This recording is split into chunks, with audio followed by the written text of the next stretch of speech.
ಧರೆಗಿಳಿದಿರುವ ಸ್ವರ್ಗದಂತಿದ್ದ ವಯನಾಡಲ್ಲಿ ಜಲಪ್ರಳಯವಾಗಿ ಸ್ಮಶಾನದಂತಾಗಿದೆ. ಭಾರೀ ಭೂಕುಸಿತದಿಂದಾಗಿ ನೂರಾರು ಜನ ಬದುಕನ್ನೇ ಕಳೆದುಕೊಂಡಿದ್ದಾರೆ. ನರಕ ಯಾತನೆಯಲ್ಲಿ ಸಿಲುಕಿದ್ದವರಿಗಾಗಿ ಶ್ರಮಿಸಿದ್ದ ಭಾರತೀಯ ಸೇನೆಗೆ ಅದ್ಧೂರಿ ಬೀಳ್ಕೊಡುಗೆ ನೀಡಲಾಗಿದೆ.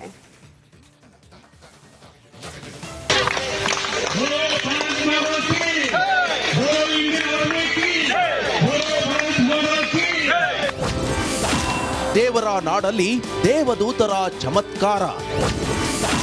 ಕಾರ್ಯಾಚರಣೆ ನಡೆಸಿದವರಿಗೆ ಬೀಳ್ಕೊಡುಗೆ. ದಿಢೀರ್ ಜಲಪ್ರಳಯದಿಂದ ವಯನಾಡಿನ ಸುತ್ತಮುತ್ತಲ 3-4 ಹಳ್ಳಿಗಳು ಸ್ಮಶಾನದಂತಾಗಿದೆ.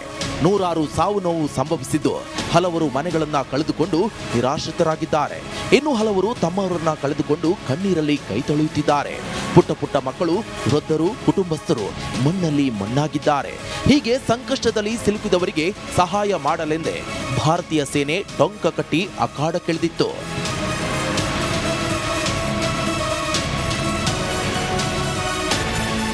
ಸತತ 1 ವಾರಗಳ ಕಾಲ ವಯನಾಡಿನ ಮೆಪ್ಪಾಡಿ, ಚೂರಲ್ಮಲೈ ಸೇರಿದಂತೆ ಹಲವೆಡೆ ಕಾರ್ಯಾಚರಣೆ ನಡೆಸಿದ್ರು. ಸಂಕಷ್ಟದಲ್ಲಿ ಸಿಲುಕಿದವರಿಗಾಗಿ ಮನಮಿಡಿದು ಸಹಾಯ ಮಾಡಿದ್ದಾರೆ. ಬೆಟ್ಟ ಕಾಡಲ್ಲೂ ಸಿಲುಕಿದವರನ್ನ ರಕ್ಷಣೆ ಮಾಡಿದ್ದಾರೆ. ಭೂಕುಸಿತದಲ್ಲಿ ಸಿಲುಕಿದ್ದವರನ್ನ ಕಾರ್ಯಾಚರಣೆ ಮೂಲಕ ಹೊರತೆಗೆದು ಕುಟುಂಬಸ್ಥರಿಗೆ ಒಪ್ಪಿಸಿದ್ದಾರೆ. ಹೀಗೆ ತಮ್ಮ ಆರೋಗ್ಯವನ್ನು ಲೆಕ್ಕಿಸದೆ ಸಂಕಷ್ಟದಲ್ಲಿ ಇದ್ದವರಿಗೆ ಸಹಾಯ ಹಸ್ತ ಚಾಚಿದ್ದ ಭಾರತೀಯ ಸೇನೆ ವಾಪಸ್ಸಾಗಿದೆ. ಹೀಗೆ ಕಾರ್ಯಾಚರಣೆ ನಡೆಸಿ ಮೊಟಕುಗೊಳಿಸಿ ಹೊರಟವರಿಗೆ ವಯನಾಡಿನ ಜನ ಅದ್ಧೂರಿಯಾಗಿ ಬೀಳ್ಕೊಡುಗೆ ನೀಡಿದ್ದಾರೆ. ಭಾರತೀಯ ಸೇನೆಗೆ ಭಾವನಾತ್ಮಕ ಬೀಳ್ಕೊಡುಗೆ. ಭೂಕುಸಿತ ಸಂಭವಿಸಿದ ದಿನದಿಂದ ಇಂದಿನವರೆಗೆ 10 ದಿನಗಳ ಕಾಲ ಯೋಧರು ರಕ್ಷಣಾ ಕಾರ್ಯಾಚರಣೆ ನಡೆಸಿದ್ರು. ಇಂದು ವಯನಾಡಿನಿಂದ ಹೊರಟಿದ್ದ ಯೋಧರಿಗೆ ಜನರಿಂದ ಭಾವನಾತ್ಮಕ ಬೀಳ್ಕೊಡುಗೆ ಸಿಕ್ಕಿತ್ತು. ಸಾಲಾಗಿ ಹೊರಟ ಯೋಧರ ಬದಿಗಳಲ್ಲಿ ನಿಂತು ಚಪ್ಪಾಳೆ ಮೂಲಕ ಧನ್ಯವಾದ ತಿಳಿಸಿದ್ರು. ಯೋಧರ ಮೊಗದಲ್ಲೂ ಧನ್ಯತಾ ಭಾವವಿತ್ತು. ಕೆಲವರಂತೂ ಕಣ್ಣೀರಾಕಿ ಕೈ ಮುಗಿದು ಯೋಧರಿಗೆ ವಿದಾಯ ಹೇಳಿದ್ರು. ಭೂಕುಸಿತ ಪೀಡಿತ ಪ್ರದೇಶಗಳಲ್ಲಿ ರಕ್ಷಣಾ ಮತ್ತು ಶೋಧ ಕಾರ್ಯಾಚರಣೆ ಭಾಗವಾಗಿದ್ದ ಭಾರತೀಯ ಸೇನೆ ಸಿಬ್ಬಂದಿಗೆ ಬೀಳ್ಕೊಡುಗೆ ನೀಡಲಾಗಿದೆ.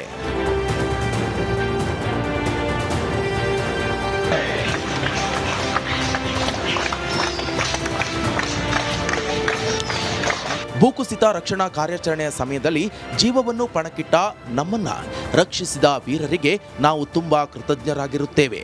ನಿಮ್ಮ ಧೈರ್ಯ ಮತ್ತು ತ್ಯಾಗವನ್ನ ಮರೆಯಲಾಗುವುದಿಲ್ಲ ಅಂತ ವಯನಾಡಿನ ಜನ ಭಾವನಾತ್ಮಕವಾಗಿ ಬೀಳ್ಕೊಟ್ರು. ರಿಯಲ್ ಲೈಫ್ನ ರಿಯಲ್ ಹೀರೋಗಳಿಗೆ ನಮ್ಮದೊಂದು ಸಲಾಂ. Bureau report, Republic Kannada.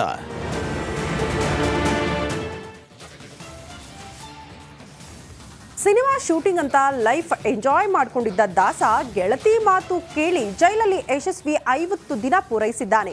Parappana ಅಗ್ರಹಾರದಲ್ಲಿ ದರ್ಶನ್ ಜರ್ನಿ ಹೇಗಿತ್ತು, ಯಾರೆಲ್ಲ ಬಂದು ಮೀಟ್ ಆದ್ರು ಅನ್ನೋದರ ಕಂಪ್ಲೀಟ್ ವರದಿ ಇಲ್ಲಿದೆ ನೋಡಿ.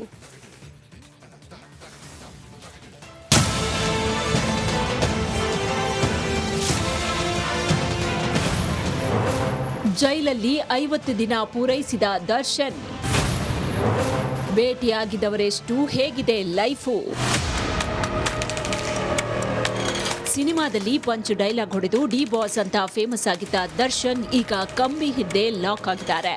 ದರ್ಶನ್ ಜೈಲು ಸೇರಿ ಬರೋಬ್ಬರಿ 50 ದಿನ ಯಶಸ್ವಿಯಾಗಿ ಪೂರೈಸಿದ್ದಾರೆ. ಈ 50 ದಿನಗಳಲ್ಲಿ ದಾಸ ನಿದ್ದೆಗೆಟ್ಟಿದ್ದೆಷ್ಟು ದಿನವೋ, ಚಿಂತೆಯಲ್ಲಿ ತೇಲಿದ್ದು ಅದೆಷ್ಟು ದಿನವೋ ಗೊತ್ತಿಲ್ಲ.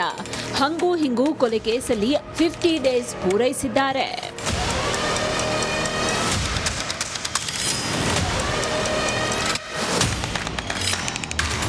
2011ರಲ್ಲಿ ಜೈಲು ಸೇರಿದ್ದ ದರ್ಶನ್ 18 ದಿನಕ್ಕೆ ಜೈಲಿನಿಂದ ಹೊರಬಂದಿದ್ರು. ಆದ್ರೀಗ ಜೈಲಲ್ಲೇ ಅರ್ಧ ಶತಕ ಬಾರಿಸಿದ್ದಾರೆ. ಪರಪ್ಪನ ಅಗ್ರಹಾರದಲ್ಲಿ ಲಾಕ್ ಆಗ್ತಾ ಇದ್ದಂತೆ ದಾಸನಿಂದ ಅಂತರ ಕಾಯ್ದುಕೊಂಡ ಚಂತನವನದ ಹಲವು ಸ್ಟಾರ್ಸ್ ಬಳಿಕ ಒಬ್ಬೊಬ್ಬರಾಗೆ ಮೀಟ್ ಆಗುವುದಕ್ಕೆ ಶುರು ಮಾಡಿದ್ರು. ಪತ್ನಿ ವಿಜಯಲಕ್ಷ್ಮಿ ಅಂತೂ ವಾರಕ್ಕೆ 3 ಬಾರಿ ಗಂಡನನ್ನ ಭೇಟಿಯಾಗಿ ಧೈರ್ಯ ತುಂಬುತ್ತಾ ಇದ್ರು. ಹೀಗೆ 4 ಗೋಡೆಗಳ ಮಧ್ಯ ಇರುವ ದರ್ಶನನ್ನ ನೋಡುವುದಕ್ಕೆ ಯಾರ್ಯಾರು ಬಂದಿದ್ರು ಅನ್ನೋದನ್ನ ನೋಡೋದಾದ್ರೆ,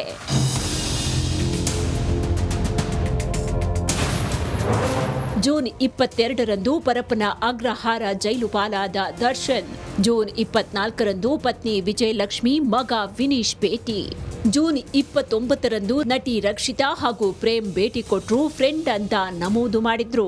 ಜುಲೈ 1ಕ್ಕೆ ವಿಜಯಲಕ್ಷ್ಮಿ ಜೊತೆ ದರ್ಶನ್ ತಾಯಿ ಮೀನಾ, ತಮ್ಮ ದಿನಕರ್ ಭೇಟಿ ಕೊಟ್ರು. ಜುಲೈ 2ರಂದು ದಾಸನನ್ನ ಭೇಟಿಯಾದ್ರೂ ಸಮತ ತಂಗಿ ಅಂತ ನಮೂದು ಮಾಡಿದ್ರು. ಜುಲೈ 10ರಂದು ವಿಜಯಲಕ್ಷ್ಮಿ, ಸುಶಾಂತ, ಚಂದ್ರಶೇಖರ್, ವಿನೀಶ್ ಭೇಟಿ ಕೊಟ್ರು. ಜುಲೈ 11ರಂದು ನಟ ಧನ್ವೀರ್, ಚಂದ್ರಶೇಖರ್, ನಾಗೇಶ್, ಸುನಿಲ್, ಶಿವಕುಮಾರ್ ಭೇಟಿ. ಜುಲೈ 15ರಂದು ಪತ್ನಿ ವಿಜಯಲಕ್ಷ್ಮಿ, ನಿತಿನ್, ದಿನಕರ್, ಅನುಷ್ ಶೆಟ್ಟಿ ಭೇಟಿ ಕೊಟ್ರು. ಜುಲೈ 19ರಂದು ದರ್ಶನ್ ಪುಟ್ಟನಯ್ಯ, ರಾಘವ್, ತರುಣ್ ಕಿಶೋರ್, ಹೇಮಂತ್, ನವೀನ್ ಮೀಟ್ ಮಾಡಿದ್ರು. ಜುಲೈ 22ರಂದು ವಿನೋದ್ ಪ್ರಭಾಕರ್, ದಿನಕರ್, ಸುಶಾಂತ್ ನಾಯ್ಡು, ಶ್ರೀನಿವಾಸ್ ಪತ್ನಿ ಭೇಟಿ ಕೊಟ್ರು. ಜುಲೈ 25ರಂದು ಸಾಧು ಕೋಕಿಲಾ, ಸಚ್ಚಿದಾನಂದ, ಹರಿಕೃಷ್ಣ, ರಾಮನಾಥ್, ಭೋಜರಾಜ್ ಭೇಟಿ. ಜುಲೈ 29ರಂದು ವಿಜಯಲಕ್ಷ್ಮಿ, ಮಗ ವಿನೀಶ್, ದಿನಕರ್, ಗೆಳೆಯರಾದ ಶಕ್ತಿವೇಲು, ಕವಿರಾಜ್ ಭೇಟಿ ಕೊಟ್ರು. ಆಗಸ್ಟ್ 1ರಂದು ದರ್ಶನ್ ಅವರನ್ನ ಭೇಟಿ ಮಾಡಿದ್ರು ಗೆಳೆಯ ಧನ್ವೀರ್ ಹಾಗೂ ಶ್ರೀಹರ್ಷ. ಆಗಸ್ಟ್ 5ರಂದು ವಿಜಯಲಕ್ಷ್ಮಿ ಸಹೋದರರಾದ ಲಲಿತಾ ರಾಘವ, ರಾಕೇಶ್, ಶ್ವೇತಾ ಭೇಟಿ ಕೊಟ್ರು. ಆಗಸ್ಟ್ 8ರಂದು ವರ್ಷಾ ಮೇಲಂಟ, ಜಗದೀಶ್, ರಾಕೇಶ್ ಶರ್ಮಾ, ಹರೀಶ್ ಮಲ್ಹೋತ್ರಾ ಭೇಟಿ ಮಾಡಿದ್ರು. ದರ್ಶನ್ ಪರಪ್ಪನ ಅಗ್ರಹಾರದಲ್ಲಿದ್ರು. ಹೀಗೆ ಒಬ್ಬೊಬ್ಬರಾಗಿ ಭೇಟಿಯಾಗಿ ಮಾತುಕತೆ ನಡೆಸಿದ್ದಾರೆ. ದಾಸನ ಮೇಲಿರುವ ಅಭಿಮಾನ, ಪ್ರೀತಿಗಾಗಿ ಜೈಲಿಗೂ ಹೋಗಿ ಭೇಟಿ ಮಾಡಿ ಧೈರ್ಯ ತುಂಬಿದ್ದಾರೆ. 50 ದಿನದಲ್ಲಿ ಇಷ್ಟು ಜನ ಮೀಟ್ ಆಗಿದ್ದಾರೆ. ಇನ್ನು ಎಷ್ಟು ದಿನ ಜೈಲಲ್ಲಿರ್ತಾರೋ, ಅದೆಷ್ಟು ಜನ ಮೀಟ್ ಮಾಡುವುದಕ್ಕೆ ಬರ್ತಾರೋ ಕಾದ್ ನೋಡ್ಬೇಕು. ನಾಗರಾಜ್ ಜೊತೆ ನವೀನ್ ಶೆಟ್ಟಿ, ಕಿರಾಡಿ, ರಿಪಬ್ಲಿಕ್ ಕನ್ನಡ, ಬೆಂಗಳೂರು. ಮಾರ್ನಿಂಗ್ ರೌಂಡ್ಸ್ಗೆ ಮತ್ತೆ ಸ್ವಾಗತ. ಸೆಂಟ್ರಲ್ ಜೈಲ್ನಲ್ಲಿ 50 ದಿನ ಪೂರೈಸಿರೋ ದರ್ಶನ್ಗೆ ಮತ್ತೆ ನಿದ್ದೆಗೆಡುವ ಕಾಲ ಸನಿಹವಾಗಿದೆ. ಯಾಕಂದ್ರೆ ರೇಣುಕಾಸ್ವಾಮಿ ಕೊಲೆ ಕೇಸಲ್ಲಿ ತನಿಖೆ ರೀಸ್ಟಾರ್ಟ್ ಮಾಡೋದಕ್ಕೆ ಪೊಲೀಸರು ಮುಂದಾಕಿದ್ದಾರೆ. ಯಾಕೆ ಗೊತ್ತಾ? ಇಲ್ಲಿದೆ ನೋಡಿ ಡೀಟೇಲ್ಸ್.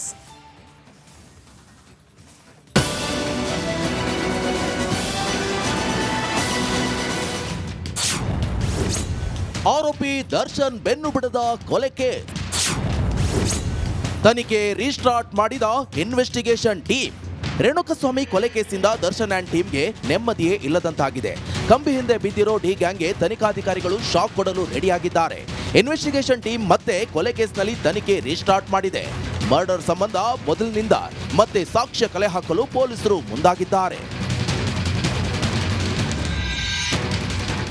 ರೇಣುಕಸ್ವಾಮಿಯನ್ನ ಹೇಗೆ ಕಾಂಟ್ಯಾಕ್ಟ್ ಮಾಡಿದ್ರು, ಹೇಗೆ ಬೆಂಗಳೂರಿಗೆ ಕರೆತಂದ್ರು, ಕಿಡ್ನಾಪ್ಗೂ ಮುಂಚೆ ಆರೋಪಿಗಳ ಪ್ಲಾನ್ ಏನಿತ್ತು, ದರ್ಶನ್ ಕಾಲ್ ಚಿತ್ರದುರ್ಗದವರೆಗೆ ರೀಚ್ ಆಗಿದ್ದು ಹೇಗೆ, ಹೀಗೆ ರೇಣುಕಸ್ವಾಮಿ ಕೊಲೆ ಹಿಂದಿನ ಕಂಪ್ಲೀಟ್ ಹಿಸ್ಟ್ರಿಯನ್ನ ಪೊಲೀಸರು ಕೆದಕುತ್ತಿದ್ದಾರೆ.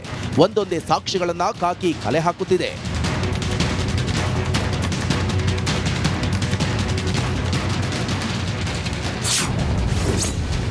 ಕೊಲೆ ಸಂಬಂಧ ಕಂಪ್ಲೀಟ್ ಮಾಹಿತಿ ಕಲೆ ಹಾಕ್ತಿರೋ ಕಾಕಿ. ಚಿತ್ರದುರ್ಗದ ಲೋಕಲ್ ಹುಡುಗರಿಂದ ಫಾಲೋ ಮಾಡಿಸಿದ ಆರೋಪಿ ರಘು